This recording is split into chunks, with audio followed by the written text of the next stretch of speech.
So I tend to come to StorySlams a good amount, and some of you know me as a private investigator. What you may not know about me is that for 10 years of my life, I was a female to male transvestite. I remember clearly pulling on my pants, putting on my jacket, doffing my hat, picking up my Santa bag and going out to deliver Christmas presents. Because you see, my investigative agency was all female.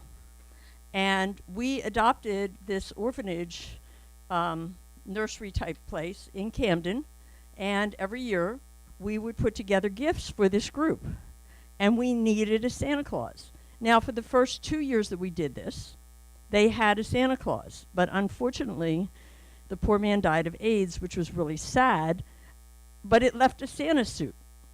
So I became Santa Claus, because when you don't have anybody else, you do what you got to do. Now, I remember feeling really empowered by this, but also trying to figure out how the hell I'm going to pull this off, because there are parts of me that are a woman, and Santa wasn't Mrs. Claus. So I put the pillow on, I put the pants on, I put the suit on, I put the boots on. And, you know, once I put the big white eyebrows and the big fluffy beard and white gloves on my hand and the glasses, I really was genderless. And as long as I didn't open my mouth, it was okay, because these kids were 3, 4, and 5 years old.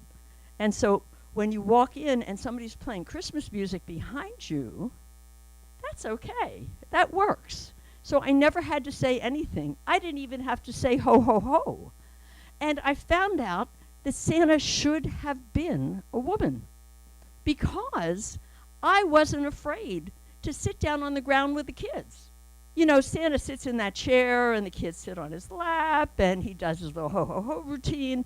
And unfortunately, most older men really do not know how to interact with kids.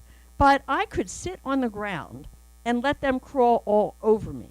They would play with my beard, they would play with my hair, they would touch the little outfit thing that I was wearing and crawl into my lap. And every once in a while, because I was on the floor, kids would come up behind me and whisper things in my ear, because my ear was at their height.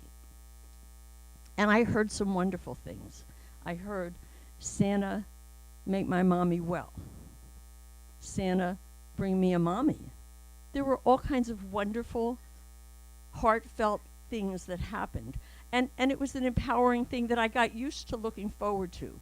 Now, remember I said that I was in Camden, and Camden has some okay places, but it's got some pretty rotten places too. And I had to go from the suburbs with a car full of gifts to get to this place. And I remember the first time I did it, there was a detour, and I had to go through a really, really, really bad area. An area where the Dominican gangs over here were in a drug war with the El Salvadoran gangs over here, and I'm in a car full of presents. But I'm Santa. And you know, Santa makes a difference. And I'm driving down the street, and there's people selling drugs over here and people selling drugs over there. And as I start driving through very slowly and tentatively, all of a sudden these drug dealers burst into smile and start waving, because I'm Santa. And I realized the power of that. And I slowed down a little, rolled down my window, and started throwing candy canes out on the street. And it was amazing.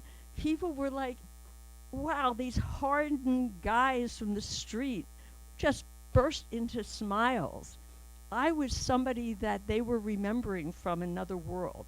I represented innocence to them. I represented that time when they were little.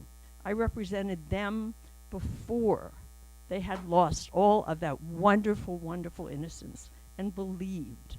And these guys, for a minute, you could see it in their eyes. They believed. And it was a beautiful thing. So every year after that, while I was still Santa before the nursery closed, I made it a point to divert my way through the hood.